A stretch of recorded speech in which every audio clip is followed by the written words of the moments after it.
নমস্কার বন্ধুরা, রিঙ্কুর চ্যানেলে আমার সকল প্রিয় দর্শক বন্ধুদের ওয়েলকাম।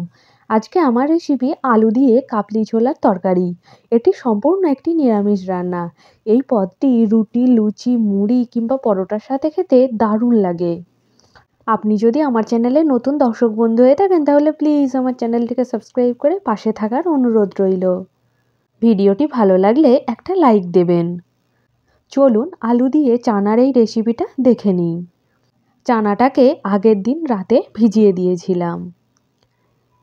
আজকে বেশ কয়েকবার জল পাল্টে পাল্টে ধুয়ে নিয়েছি। এবার প্রেসার কুকারের মধ্যে জল, চানা মটর আর 2 টেবিল চামচ লবণ দিয়ে দেব।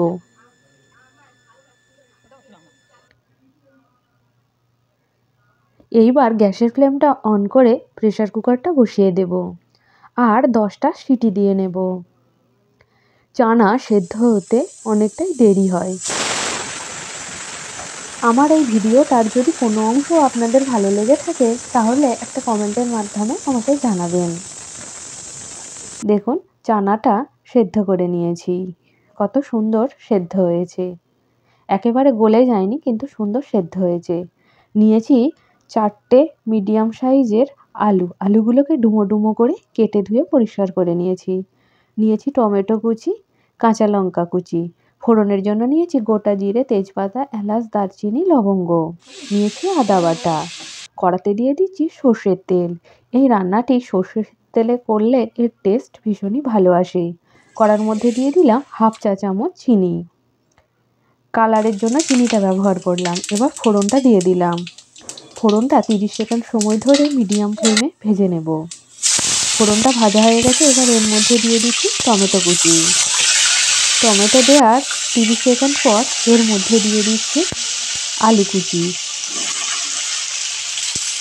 এবার আলু এবং টমেটো খুব সুন্দরভাবে কষিয়ে নেব। এই রান্নাটি চন্দ্রমুখী আলু দিয়ে করলে ভীষণই ভালো হয়। তবে চন্দ্রমুখী আলু যদি আপনাদের কাছে না থাকে তাহলে যে কোনো আলু দিয়েই এই রেসিপিটা বানাতে পারেন। আমি এখানে চানাটা নিয়েছি 400 গ্রাম। দেখুন আস্তে আস্তে কত সুন্দর কালার চলে আসছে। এইবার এর মধ্যে অ্যাড করছি হলুদ গুঁড়ো।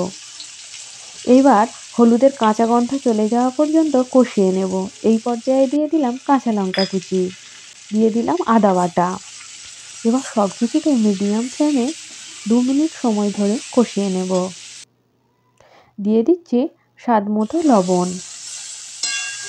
আগে মটরটা সেদ্ধ হওয়ার সময় কিছুটা লবণ দিয়েছিলাম, এবার আলুর পরিমাপ অনুযায়ী লবণ দিলাম। মশলার সাথে আলু খুব সুন্দরভাবে কষিয়ে নিয়েছি।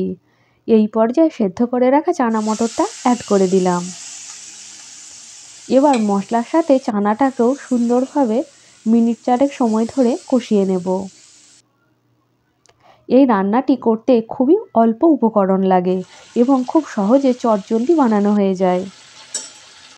আমার বেশিরভাগ রান্নাই অল্প উপকরণে অল্প তেল মশলায় করে থাকি এবং এর টেস্টও হয় ভীষণ সুন্দর। দেখুন খুব সুন্দরভাবে কষিয়ে নিয়েছি। এরপর আমি জল অ্যাড করছি। জলটা অবশ্যই গরম জল দেব। গরম জল ব্যবহার করলে তবে এই চানার টেস্টটা ভীষণই সুন্দর আসবে। দেখুন জলটা ফুটতে শুরু করেছে। এইবার ঢাকনা দিয়ে ঢেকে দেব এবং আলুটাকেও সেদ্ধ করে নেব।